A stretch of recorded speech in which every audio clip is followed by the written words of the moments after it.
welcome back to my channel. And today I want to talk about how these interest rates stay high. And particularly I want to talk about, even though that they are high, they do not have to matter in our lives in the grand scheme of things, because there are other parts of financial stories that can lead to outcomes that don't stress us out. Because these interest rates, I feel like they increase all the time, and we haven't seen a stop to it in several years. Are they comparable to what they used to be 30 years? Yes.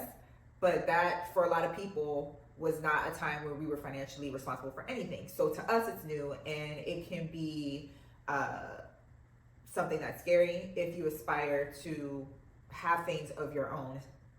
Number one being a house, right? Sometimes a car, because you need a car to get to your job. It can cause you to be like, well, am I ever going to be able to afford anything? What's the point of me working if it's going to be high? So it made me think about, like, does it have to be our story that we're stuck in a situation where we're just helpless? And I don't think so.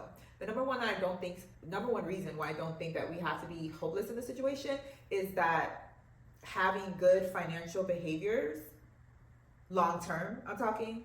So if you're starting out, it's gonna be a journey, but once you start doing it for several years, you get better at it, and you start to know what your financial situation is. And the best behavior that I have found that's helped me is having a budget. I've had a budget since I was in college, so that has been at least a decade and a half now. I don't go back to count, but I've had practice with it now, so I know where my money is going, and that has helped me because I can figure out like what I can afford and what I can't. The main things that I find that are very important to have in my budget is 4 things, and that is, paying the bills, the overhead that runs my home. Number 2 is having savings for a rainy day. Number 3 is having investments, and number 4 is having fun. For me, those are non-negotiables in every budget I have, and then I will adjust as needed, but all of those have to be a factor. But knowing that allows me to know what my situation is, and it allows me, after a few years, the situation gets better, because after a few years, the first year of having a budget sucks, but the second year gets better and the third year gets better. And regardless if you stick to it, by the third year, you have some type of savings. I don't care if it's 1 month. It's better than when you didn't have anything last 3 years ago. You have investments for your retirement, and you have some money for fun, because none of this matters if you can't go out to the food and wine festival, or if you can't plan a trip, or if you can't get yourself some ice cream or get yourself some wine. So I am a big proponent of having fun in your budget. But as long as you have those 4 things, it allows you to know what your financial situation is. And in my opinion, I have like a good financial foundation to be prepared for whatever is going on around me. And it prepares me to be ready for feast or famine. And 2019, baby, we was getting that feast. It was nice, right? 2020 happened, famine. 2022, famine. Different type of famine. 2023 is looking like a lot of famine as well. And it's unfortunate because these interest rates are going up, and it seems kind of hopeless. Like, I think they're around 7, 8, maybe 8.5%. I'm not sure. And it's just like, am I ever going to be able to afford anything? Like, anything. I work every day, but is there going to be something for me towards the end of me working that I can say it helped me, right? So when you have the budget, you have the good financial foundation. The next thing that I try to look at to see where I'm coming from, which the budget helps, is like what my cash flow situation. And cash flow can be a combo of a couple things. Most people, it's going to be what you get from your job, where you exchange time so they can give you money, right? That's money that you earned. And then the other one is if you have investments and you get cash flow from that. It'd be nice if we could be like super rich and live off with just our investments, but that is not what the majority of people have. Regardless, cash flow is what you look at to see what I have coming in. I'm looking to buy something else. Let's use a house for an example. Can I afford it? With interest rates being 8%, my mortgage is going to be $3,500. Yes, in 2019 it would have been $1,900, but we're not talking about that. Yes, we can be sad and lament over it, but does that get us anywhere? No. I look at, okay, in my cash flow, I have $3,900 that I have free. My payment's going to be $35. I can afford it, because even with my payment, I have $400. And regardless, with the payment or not getting the house, I still have money in my budget going to my savings, my investment, my fun, and my overhead to live the life that I'm living now. So that's how I would look at it. Yes, there's going to be the opinion that it's not fair, but life is not fair. We can't let that stop us from getting our blessings, right? So that's what I'm saying. Like, cash flow is really how I look at, do these interest rates matter. And then, so like, I give the example where I have 3,900. I can even put $100 extra every month to that mortgage payment, and over the lifetime of the 30-year mortgage, paying that automatically drops the interest rate arbitrarily, if it was 8.1%, to like 7.6.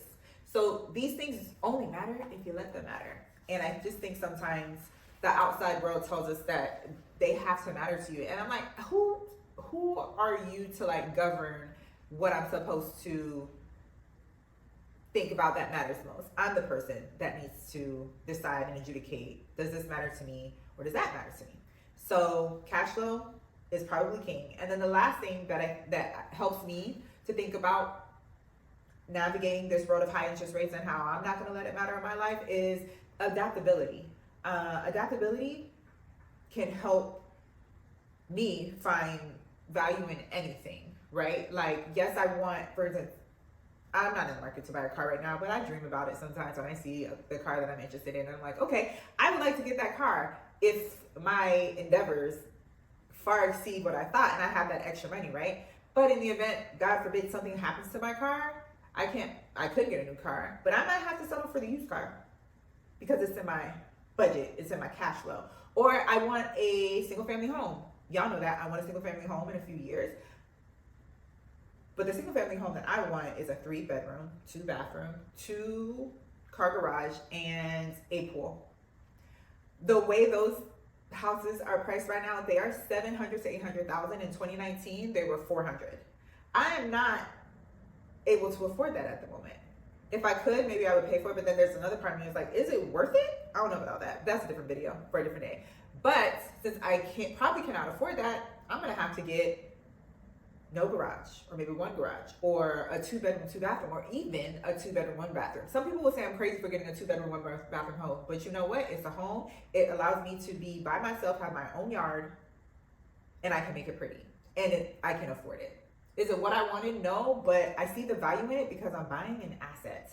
Assets, as long as I'm buying an asset that I can afford, that falls within what? My cash flow, I'm happy.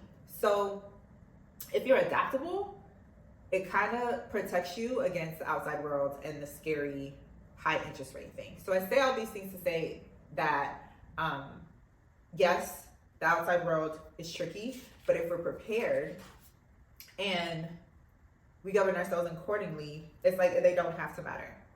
They really don't. And I'm hoping if you were stressed about the situation and you're looking and you're aspiring to be a homeowner, or you're aspiring to get a car, or you're aspiring to do whatever, maybe get a business and that requires a loan, focusing on things other than the interest rates have helped me not have the anxiety about it. It has helped me to realize that I can find value in anything. And as long as I have a plan, as far as like my budget, everything will be okay. Also, it helps you to realize that, sometimes you're gonna have to wait, but things change every day. Things change in 2019, 2020, 2022. They're changing in 2023 as of this last month in October. Things change, and sometimes they change for the worst, but they can easily flip to change for the best for us. So we don't have to be scared of these high interest rates, and we can go about our business, keep our heads on our grounds, make our money, earn our money, and invest our money in assets and liabilities, regardless if these rates are high. So yeah, I just wanted to stop by and share my thought process on how I don't let it give me a headache and I move on with my life. And I hope to maybe hear from y'all to see if y'all agree with me, or y'all are like, not with it, these interest rates are too damn high, I can't buy anything. Until next time, I'll see y'all. Thanks for stopping by.